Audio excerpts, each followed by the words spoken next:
Hi there, my name is Seth Juarez, Cloud Advocate here at Microsoft, and I'm excited to tell you all about what's new in Azure Cognitive Services. Let's get started. So let's start with an agenda first. We'll do a little bit of an introduction. We'll talk about working with forms. We'll talk about finding opportunities in data, bringing a human touch with voice, and finally, moving AI closer to home. And then we'll wrap up with success that some of our customers and partners have already had. It's pretty amazing. I like stories. So pretend for a moment that you are the owner of a consulting company and your very first customer says to you, listen, we have purchased a company that has a ton of support tickets in PDF form. We want to be able to ingest those in, drive insights, analytics, and finally, we want you to alert us whenever there's anomalies. So right away, because it's your first customer, you're thinking, we got to knock this out of the park. And in your previous job, the dude, Mark from marketing, told you that you can use AI for almost anything. And Mark from marketing was almost never right, but hopefully he is right this time. And so what we do is we first are going to take a look at the PDF. So we're looking at this PDF here, and there's a bunch of people out there that are really weird and that have looked at PDFs in Notepad. You know who you are. You're giggling right now. Looking at PDFs is actually quite difficult. And if you want a computer to automatically pull the data out that you need, it's not going to be easy. But we're looking at this form, the operating system form, which is a software support ticket. And you're thinking, well, a Unix support ticket. And you're thinking, okay, I think I can do this one. But then they say, actually, no, there's three different forms. The second one is the network support form that's completely different and even has checkboxes. And then finally, the software support form. Incidentally, as an aside, this data comes from the Stack Exchange networks. Thank you so much for letting us use your data. If you look at the PDFs, we'll make sure you have them at the end. So you have these three PDFs, and you have to get to a place where you're ingesting, aggregating, and finally alerting people about what exactly is going on in this particular company. So let's start first with actually getting the data from the forms, because that feels like it's going to be hard.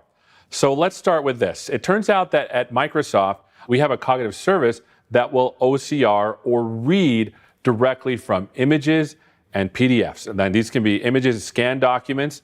It will extract the text. It will extract words, metadata. It will give you a structured JSON output that you can do a ton of amazing things. And there's an SDK that you can use to query it. Now, OCR is amazing. But for us, we actually need to pull structured data out. Now, you're going to see a recurring pattern as we go through, because Microsoft does AI, but then we go above and beyond to give you even more, which is what takes us to Form Recognizer. Because what we actually want is not just the text and where it is, but we want to pull actual key value pairs out of the data, and that's what Form Recognizer does. I've actually prepared a demo. Earlier today in my office, I went through the process. Take a look. So the first thing I want to show you is this cool application called the FormOCR testing tool. It's an open source thing. You notice there's FormOCR testing tool. It's open source on GitHub. You can download it and use it yourself. Now, this particular application connects directly to storage. So for example, there's the blob storage. You can see over here that these are the files that I'm actually using. I have 3 projects, and those projects you can see over here. So I'm going to open the networking one. Notice that first off, I've already labeled some of these things. Notice that these are the labels. These are the things that are going to be extracted. This is the key. This is the value that we're going to extract. We just need to give it some examples. And so let's go ahead and run it right now. The first step, as you just saw, was basically running OCR. It even gets the text inside of the images. The second thing we need to do is actually label it. So let's do that right now, really fast. Now, the cool bit is when we actually do these checkboxes, it recognizes whether they're selected or not. I'm going to select those. You can see that it knew that high was actually selected. All right, now that we've selected all of these, it's time to actually train the model. Let's go ahead and call it the networking model. All right. All done. All of the models now you can see over here. We have a separate model for networking, software, and Unix. But here's the challenge. I want only one model. I just want to send one PDF and have it figure out what's going on.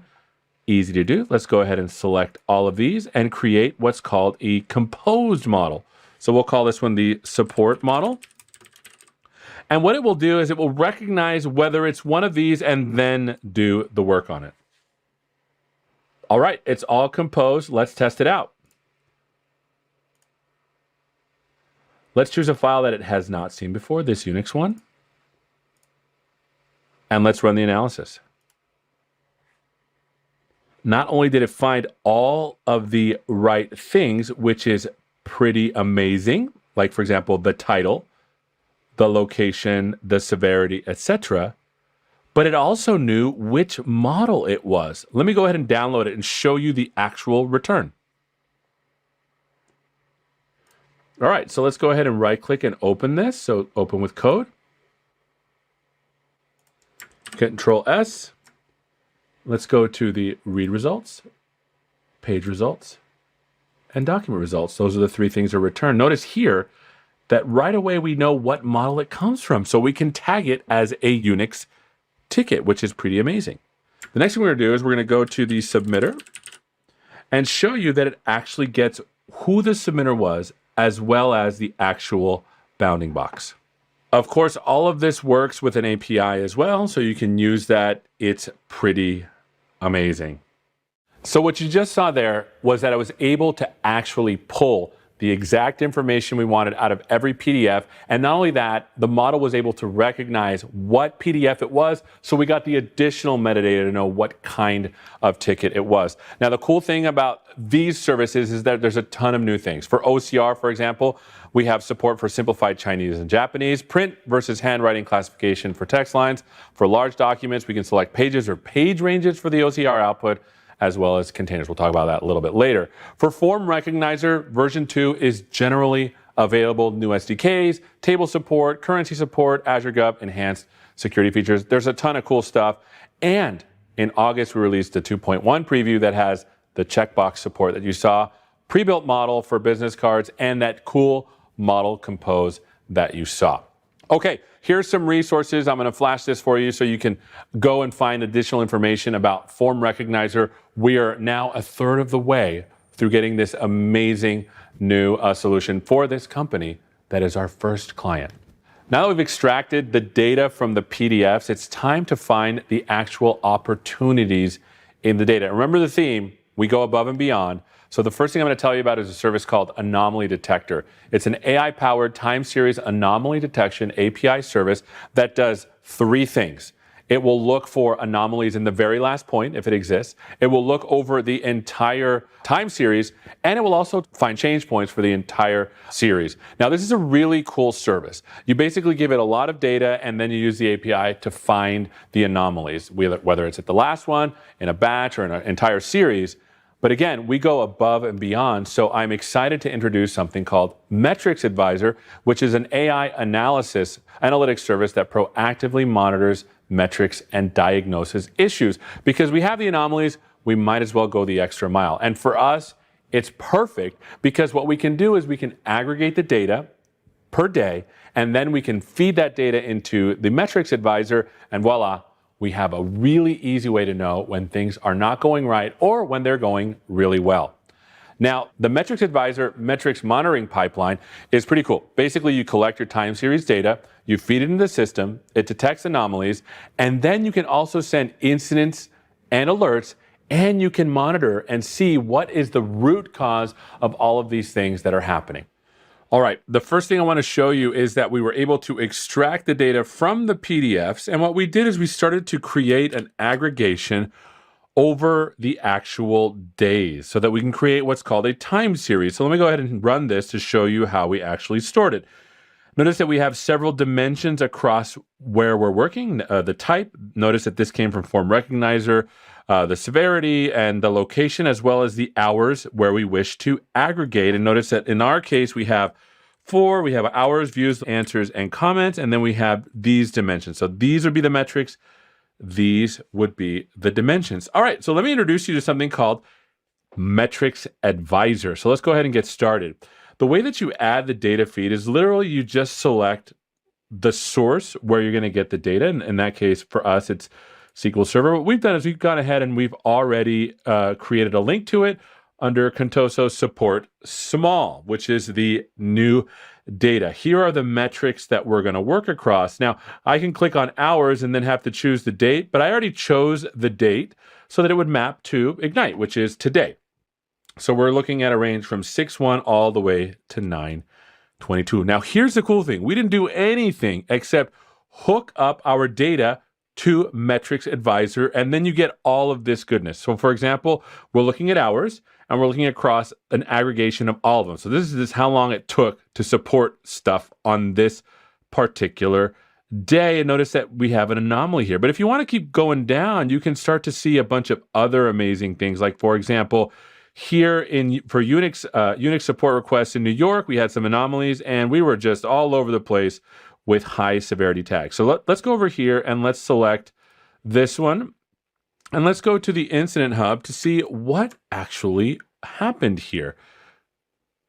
All right, so notice that this is the particular day. Notice that the root cause of this happened to be when the severity was high on both cases, and Unix and software issues, or forms in our case, and the location was New York or London. But you can actually go to the diagnosing tree, and you can actually even start seeing how these things contributed. So for example, the delta ratio says that we were 63.84% above the expected value. So this qualifies as an anomaly. You can also go to the interactive tree and see how these things contributed to it. You can also do metric drilling, for example, and see, well, what the heck happened with the type?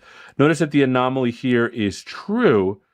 And if you go over here to location, you'll see that there's some anomalies in different locations, which is amazing. And one thing that I'm not able to show, but I wanted to let you know about, is if you have multiple time series, you can map these things together using something called the metrics graph. And then you can see if there were other situations outside of this time series that also affected this.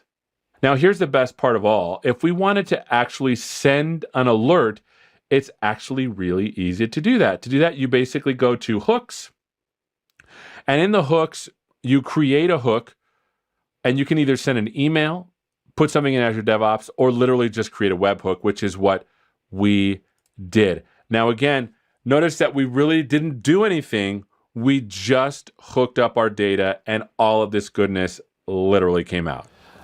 So with Metrics Advisor, you were able to ingest data, find anomalies, and send alerts. But amidst all of this, amidst those three things, you're able to go in there and analyze root cause, find out maybe even if other metrics are causing or influencing the anomalies. It's a pretty cool package. Make sure you check it out. And you know what? Anomaly Detector, the first part, is generally available starting now in September of 2020. The Metrics Advisor preview is also available in September. Join the preview now. Go to aka.ms/metric advisor. All right, so we were able to actually extract the data from the PDFs.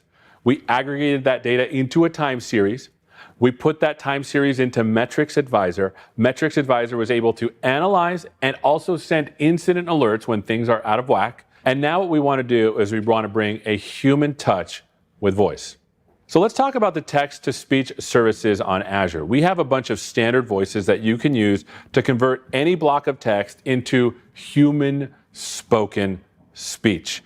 We have the standard voices that have been around for a while, but now we have these things called neural voices, which are much better. They sound amazing, almost lifelike. Now, the thing about it is that some of our customers are also using our neural text-to-speech to actually create audio productions of text-written things. For example, let's just say you want your book to be read as well. You can literally feed your book into our service and it will output the speech. Now, sometimes though, it might not sound all the way correct. So we have something called voice tuning, which lets you go in there and actually mark up the way you want these things to be spoken.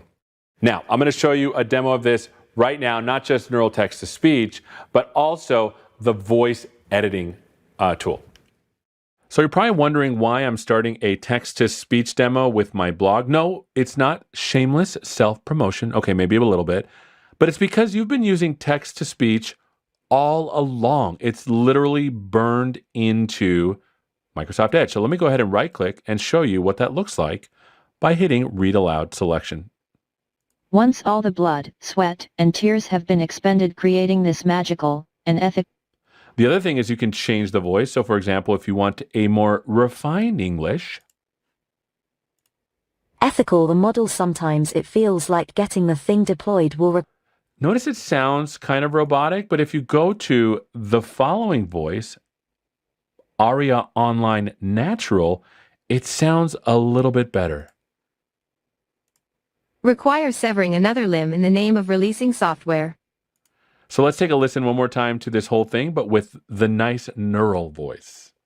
Once all the blood, sweat and tears have been expended creating this magical and ethical model, sometimes it feels like So even with the good voice, there's still some weirdness here. And let's suppose for a second that you want to build something that reads your blog post, but with high fidelity.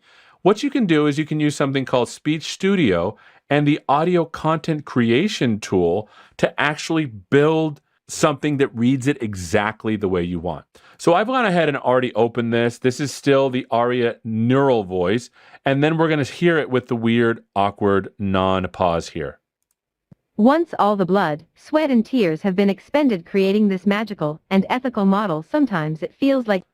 So right here, it feels like we need a break. So let's go over here to tuning and let's go to break and let's add a weak break here. Once all the blood, sweat and tears have been expended creating this magical and ethical model. Sometimes it feels. Now it's sounding a little bit better, but now let's say we want to change the way it actually sounds for specific words. We can change the pronunciation, we can change the pitch, we can change the rate, we can even change the intonation. Now the word blood is kind of a serious word, so let's make it more serious by changing the actual intonation. So we'll go down like this, we'll go over here and we'll go down like this, and let's see what it sounds like in the preview. Blood. Original. Blood. Blood. That's what we want. Okay, let's select that. And now let's take a listen again. Feels like getting the thing. Once all the blood, sweat and tears have been expended creating. And now the cool thing about this is that not only have you been customizing the way this particular sentence sounds, if you're a developer and you want to be able to generate this stuff dynamically, this is the actual SSML that you would send to the service to generate it. So for example, you might have special words that you always want this prosody contour to match this. So because you want to go blood, right? And that's pretty powerful. Now what I've done is I'm faking an alert basically by posting to this endpoint. This is the endpoint that we're posting to whenever a metrics advisor alert goes out because I want to generate a call with text. Okay, so what I've done is I hooked up that HTTP post call to a Power Automate flow and made a button of it on my phone. So I'm going to go ahead and hit it right now. There's the phone call. We're going to answer it and put it on speaker. Hi, this is an automated call from our support instance of Metrics Advisor. Okay. An alert has been issued on August 15th, 2020. You don't say. We have identified that the following combination of factors most contribute to this unexpected rise in support times: high ticket severity, Unix support requests, and tickets originating in New York. I see. If you would like to know more, we have prepared a report with useful analysis that should be in your inbox by now.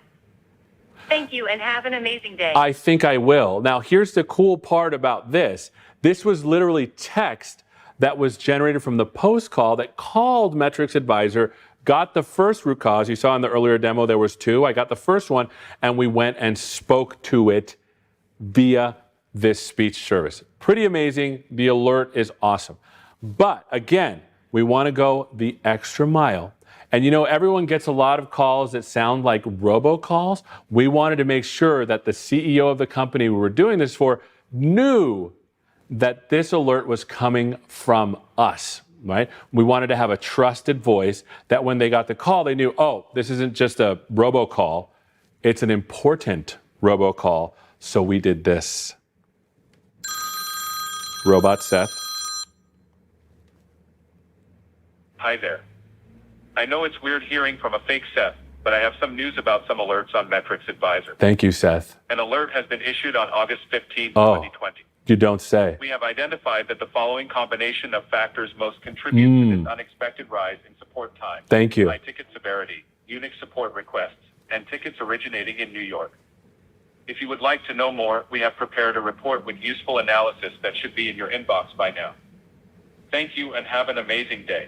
Now, the thing about this is that I was able to train our custom neural text-to-speech to have a voice that sounded like mine. But before I was able to actually do that, Microsoft is very serious about the ethics of doing this. For example, if you look here at my screen, these were the terms of service that I agreed to before I could even use this service. The code of conduct is very specific. All content that is released through your TTS integration and associated metadata must be originally created by the publisher, appropriately licensed from the third party that maybe made the voice, and it needs to be used in a permitted way. So we are very serious. In fact, this is a gated service that you need to apply to get into. In this case, the question really was, why does it have to be my voice instead of someone else's? And in this case, it was because the alert was severe enough and we wanted people to know that it came from a trusted source. So let me tell you what's new. Neural TTS is available in 16 new languages with 30 new voices in September 2020. In total, our Neural TTS supports 47 languages with 60 voices. It's pretty cool. 15 plus speaking styles supported in English and Chinese voices, as well as 16 neural voices available in containers. We'll talk a little bit more about that later. Now, if you want to learn more, you can go to the docs, you can look at code samples, and you can look at the neural voices available. Tons of links here for you to find out more. Here is the rub. Like, we finally demoed this thing, the phone call went through, and the CEO, she was like, I love all of this.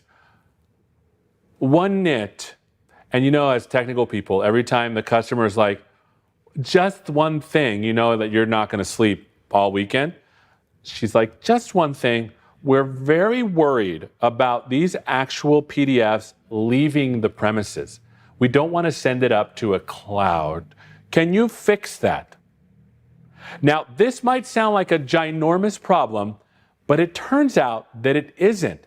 As far as I know, Microsoft is one of the few clouds that allows you to lift and shift our AI things down to on-premises. And there's very good reasons to do that, 3 of which include data proximity, how close is the data. You might have compliance and governance issues. For example, if you're a hospital and you want to do something like this, the data cannot leave the premises. And finally, maybe you just don't want to be uploading terabytes of data up to the cloud. You want to just do it locally because the transaction speed is going to be a lot better.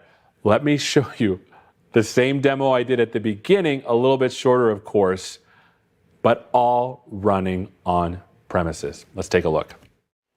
This demo is going to be very similar to the first one because we're basically running the same form recognizer demo, but everything is running locally using containers. Notice here I'm pulling them down and I'm running them. The way I started them up was with this Docker Compose file. It has everything I need, like where the containers are, form recognizer API key, billing endpoint, etc.